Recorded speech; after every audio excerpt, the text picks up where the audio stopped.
Svetlana était assise dans la salle d'audience, le regard droit devant elle, comme si elle essayait de voir au-delà de ces murs froids. À ses côtés, Marina Igorevna, son avocate, une femme d'une 50aine d'années, à la posture qui véhicule l'autorité et au regard inébranlable. De l'autre côté du couloir, séparé par une distance qui ressemblait à un gouffre, se trouvait Denis, son quasi-ex-mari presque, car dans quelques minutes le divorce serait officialisé. Mais il n'est pas venu seul. À côté de lui, vêtue d'un costume coûteux et d'un sourire encore plus luxueux, se trouvait sa mère, une femme qui avait l'air de sortir d'un défilé de mode, avec un air de supériorité qui transparaissait dans chacun de ses mouvements. Ses regards triomphants en direction de Svetlana étaient comme des coups silencieux. « Ça va, la pauvre ?» La tétée est terminée, murmure la mère de Denis d'un ton moqueur, alors que le juge se retire dans la salle du délibéré. Désormais, la moitié de l'appartement que Svetlana avait acheté pendant son mariage était en jeu. Selon la loi, tout devrait être divisé en deux. Svetlana resta silencieuse, mais sentit le contact réconfortant de Marina Igorevna sur son épaule.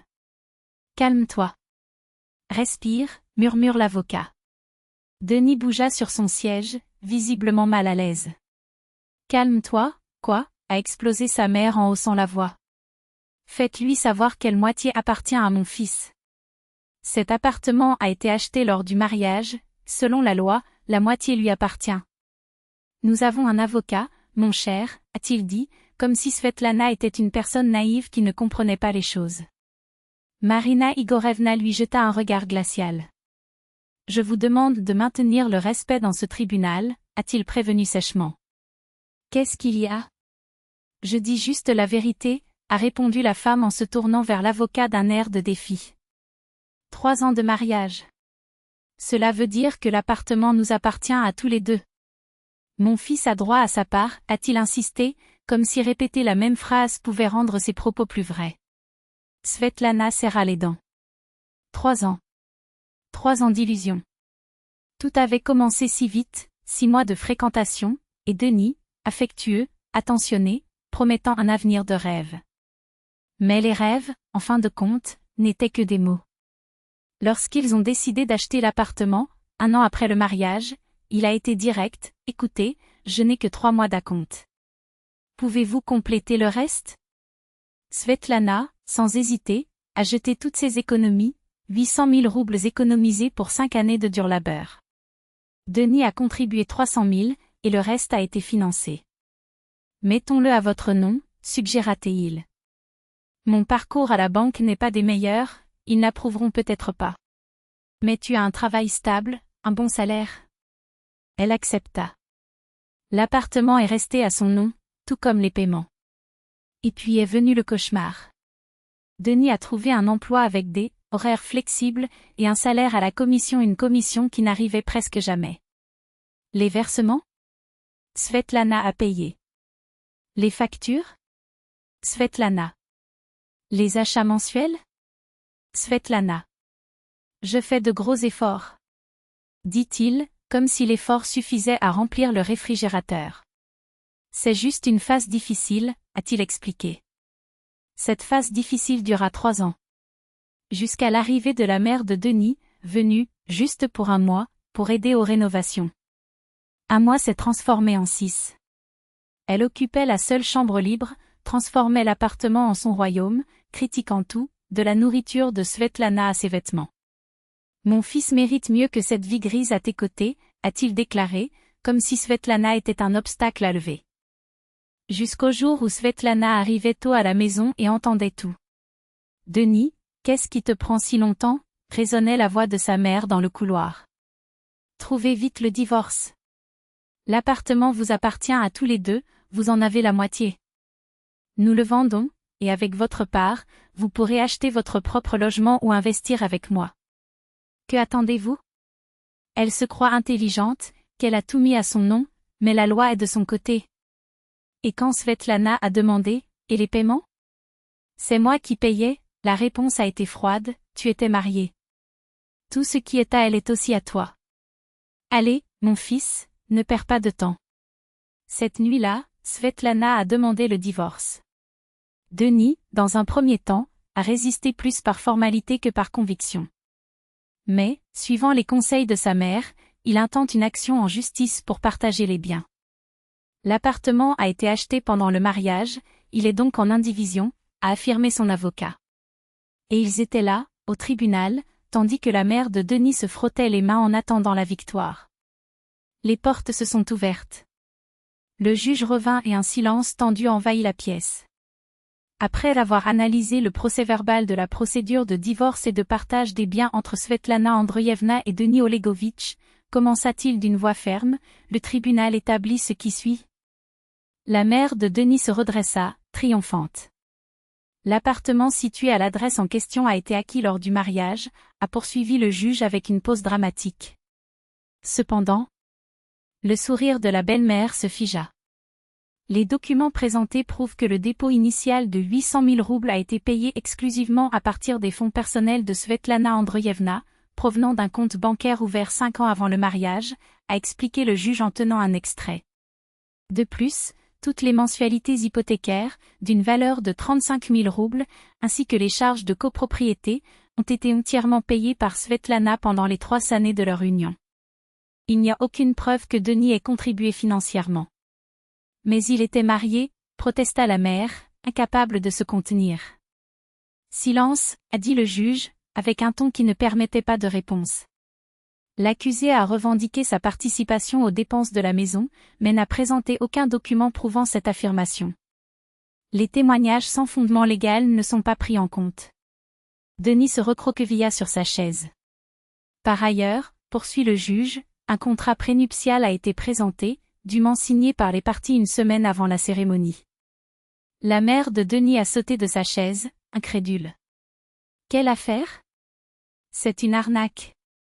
Asseyez-vous, madame, sinon vous serez expulsée de la pièce, prévint le juge en frappant fermement le marteau. L'acte, signé et notarié, établit clairement, à l'article 3, que tout bien acquis avec les ressources exclusives de l'un des époux n'est pas sujet au partage. Svetlana s'autorisa, pour la première fois, un petit sourire. Elle avait insisté sur cet accord avant le mariage. Pourquoi? On s'aime, avait alors déclaré Denis en signant sans même le lire, comme il le faisait toujours. C'est injuste. Crie la mère de Denis, hors de contrôle. Il lui a donné 3 ans de sa vie. Dernier avertissement, madame. Gardez votre sang-froid, a ordonné le juge, avant de conclure. Au vu de ce qui précède, ce tribunal déclare l'appartement la propriété exclusive de Svetlana Andreïevna, exempte de partage. Le divorce est prononcé. Décision définitive. Le silence qui suivit fut coupé par le cri désespéré de la mère de Denis. C'est illégal. Faisons appel. Denis, lève-toi, tout ça est à nous. Cette femme nous a volés. Elle se tourna vers Svetlana, les yeux remplis de haine. Vous êtes un parasite. Vous avez trompé mon fils. Marina Igorevna s'est levée, bloquant la vue de Svetlana. Son fils a vécu pendant 3 ans aux frais de mon client. Il n'a pas payé l'hypothèque, il n'a pas contribué aux dépenses, il n'a pas investi un centime dans le budget familial. En fait, celle qui a été trompée ici, c'est elle. L'avocat a ouvert un dossier. Nous avons ici les fiches de paie des 3 dernières années. Le revenu total de votre fils pendant cette période? 304 000 roubles, soit environ 9 500 roubles par mois. Pendant ce temps, l'hypothèque seule était de 35 000, plus 8 000 pour la copropriété, sans compter la nourriture, l'électricité, l'eau. Au total, 83 000 roubles par mois. Combien de pourcents votre fils a-t-il couvert? Pratiquement 0. La mère de Denis ouvrait et fermait la bouche, sans voix. De plus, continua implacablement Marina, depuis que vous avez emménagé dans l'appartement, les dépenses ont augmenté de 15 000 $ par mois, toutes payées par mon client. Un invité très cher, vous ne trouvez pas? Denis baissa la tête, gêné. Votre fils a déjà reçu tout ce que la loi garantissait, 3 ans de logement gratuit dans une propriété qui n'était pas la sienne. Il n'y a plus rien à discuter. La mère de Denis essaya de dire quelque chose, mais les mots moururent dans sa gorge. Le marteau du juge a résonné dans la pièce, scellant non seulement la fin d'un mariage, mais aussi la fin d'une farce. Svetlana, pour la première fois depuis longtemps, sentit le poids se détacher de ses épaules. Après tout, justice avait été rendue. 1 million. Plus de confort que beaucoup ne rêveraient d'avoir dans la vie.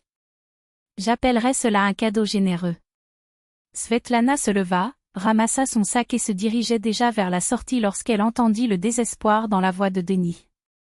Sveta, attends, ce n'est pas juste. Nous étions une famille. Nous l'étions, confirma-t-elle avec un signe de tête sec. Jusqu'au jour où j'ai entendu que toi et ta mère projetiez de me voler jusqu'au dernier kopek. Ce n'était pas moi. C'était son idée. C'est juste que, je ne voulais pas, balbutia Denis, les yeux humides de regret tardif. Tu es un adulte, Denis.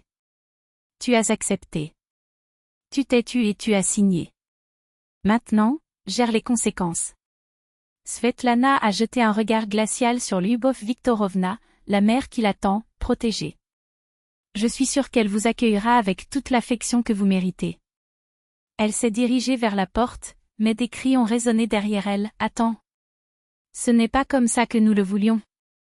Nous avons juste pensé, au moins quelque chose, Sveta. De l'argent. Svetlana se tourna lentement, ses lèvres retroussées en un sourire sans joie. Tu voulais la moitié d'un appartement que j'ai acheté avec ma sueur, avec 5 ans d'économie, avec 3 ans de travail alors que tu vivais à mes frais. Et maintenant tu réclames justice? Son rire fut court et amer.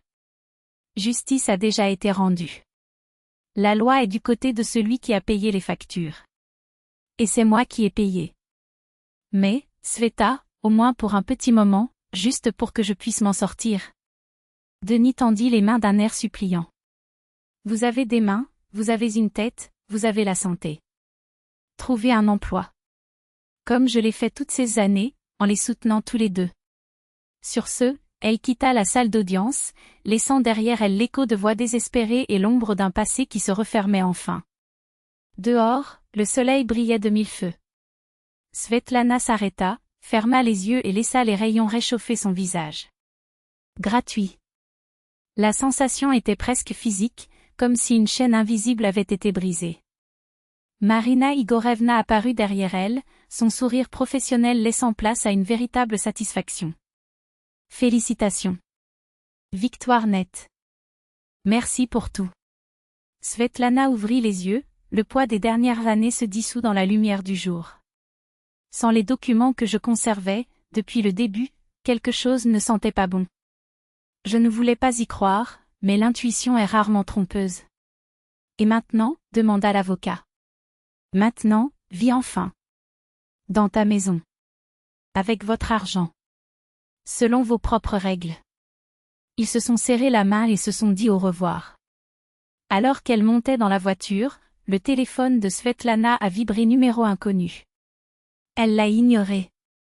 Quelques minutes plus tard, message de Denis, tu vas le regretter. Ma mère dit que nous trouverons un moyen de faire appel. Svetlana a ri, a bloqué le numéro et a fait tourner le moteur.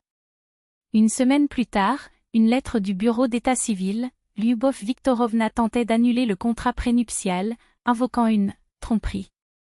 Marina Igorevna a ri lorsqu'elle a reçu le scan, laissez-les essayer. Ce contrat est protégé. Ils n'ont aucune chance. Et en effet, au bout d'un mois, l'affaire a été classée sans suite. Puis un autre. Denis est réapparu, cette fois avec des cernes sous les yeux et un costume froissé, mais Svetlana était déjà occupée à démolir le passé. Il a jeté tout ce qui lui rappelait cette erreur, les meubles, les vêtements et même la vaisselle qu'il détestait laver. Il a peint les murs d'un bleu tendre, la couleur que Denis détestait, et a rempli la maison de fleurs, de tableaux, de vie. Il a transformé cet espace en maison. Votre maison. 6 mois plus tard, elle l'a croisé par hasard dans un café. Denis se tenait à ses côtés avec une jeune fille, habillée avec des soins modestes, et son visage se tordait à sa vue. Sveta, et, bonjour, balbutia-t-il, la fierté blessée transparaît dans chaque syllabe. Elle se contenta de sourire pas cruellement, mais avec la sérénité de quelqu'un qui a déjà tourné la page. Denis. Un bref signe de la main, un au revoir silencieux. Et il est parti, sans se retourner.